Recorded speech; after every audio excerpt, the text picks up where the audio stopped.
que vous avez déjà travaillé sur la mission 1. Nous avons pris la correction de cette mission 1 ce matin.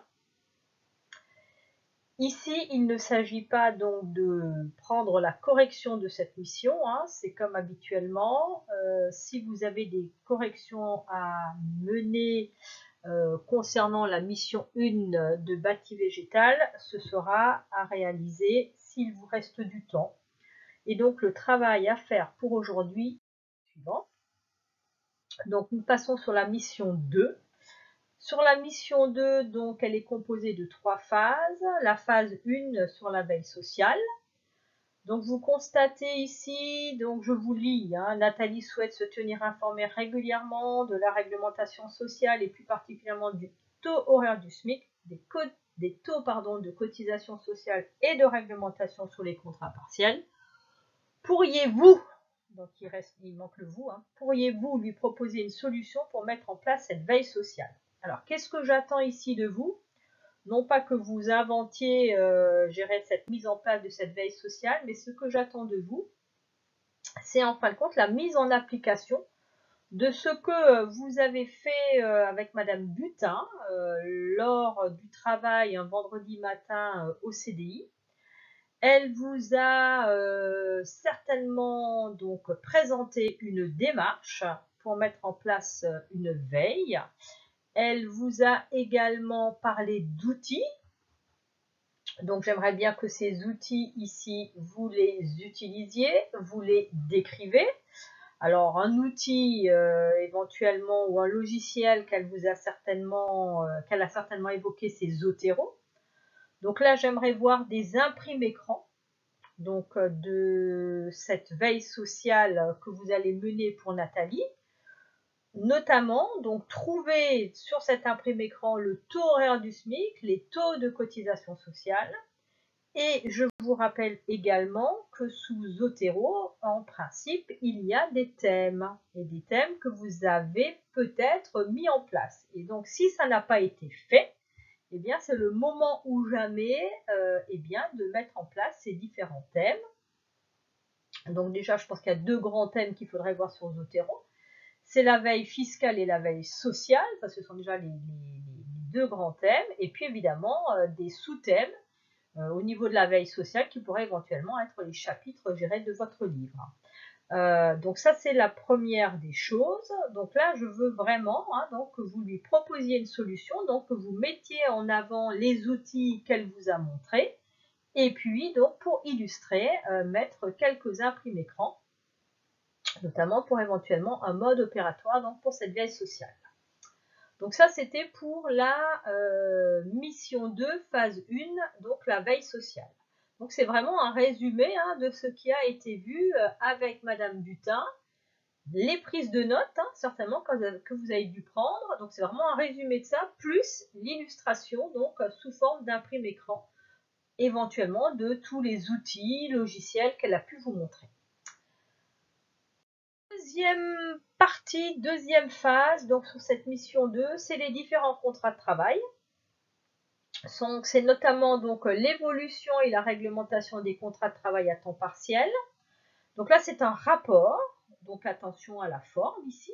Donc j'attends ici de vous un rapport. Donc il va falloir donc toujours donner, que vous allez donc devoir transmettre à Cédric. Alors, contrat à temps partiel, attention, il peut y en avoir plusieurs. Il peut y avoir des CDI, il peut y avoir des CDD. Donc, à vous de bien faire la part des choses et à vous, d'évoquer tous les contrats à temps partiel qui existent. Bon, je ne parle pas des contrats à temps partiel étudiants, etc. Et encore, ça peut être éventuellement un petit plus que vous pourriez apporter. Donc là, je vous laisse libre arbitre du choix que vous allez réaliser. Mais en tous les cas, n'oubliez pas qu'on peut parler de CDI ou de CDD.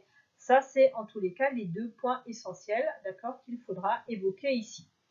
Donc, il faudra faire les recherches. N'oubliez pas non plus, lors du rapport, de bien noter les bibliographies ou les cytographies que vous avez mis en avant. Donc, pour qu'est-ce que c'est que le contrat à temps partiel? Et puis éventuellement, quelles sont les mentions obligatoires, donc la réglementation et peut-être l'évolution de ces contrats à temps partiel. Donc ça, c'est sous forme de rapport. Terminons la phase 3, enfin la mission 2 par la phase 3, donc les différents contrats de travail et leurs clauses. Donc ici, ce qu'il faut voir, c'est quelles sont les clauses qui diffèrent entre un contrat de travail en CDI et un contrat de travail en temps partiel. Donc là, c'est vraiment à présenter sous forme de tableau. Donc un CDI, donc on entend là évidemment le CDI à temps complet, hein, que ce soit bien clair. Hein. Donc c'est vraiment la différence entre un contrat de travail en CDI en temps complet et un contrat de travail en CDI en temps partiel, hein, pour que ce soit bien clair par rapport à ça.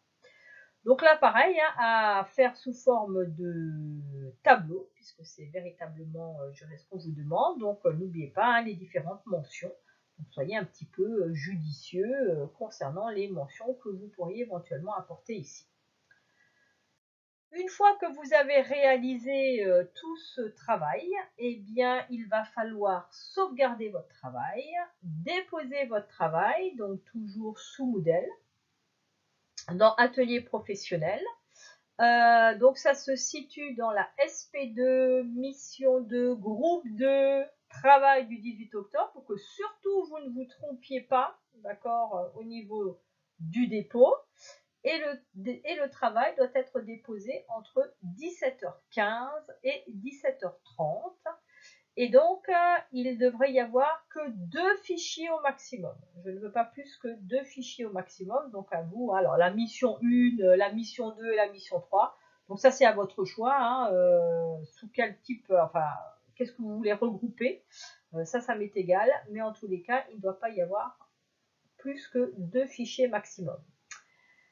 Pour être bien précise, évidemment, ici, hein, que ce soit clair pour tout le monde, ici, c'est très clair, il n'y a pas, de travail sous Excel à faire, hein, puisqu'on ne vous demande pas de faire un travail avec des calculs. Ça sera laissé pour la prochaine mission, la mission 3 qui arrive. Voilà, j'espère que vous avez bien compris ce que j'attends de vous, puisque vous ne pourrez pas faire appel à moi et vous ne pourrez pas avoir d'explications complémentaires, donc il faudra faire avec. Vous êtes véritablement, je dirais, dans une vraie situation professionnelle, à savoir votre chef vous a donné des instructions, il n'est pas là et il faudra évidemment faire avec. Voilà, vous pouvez aussi me laisser un commentaire hein, si jamais il y a des choses qui vous paraissent pas très claires ou bien si vous avez choisi telle option plutôt qu'une autre. N'hésitez pas à me laisser un commentaire sous Moodle, j'en prendrai évidemment connaissance. Voilà, je vous souhaite un bon travail et puis je vous dis à demain 8 h.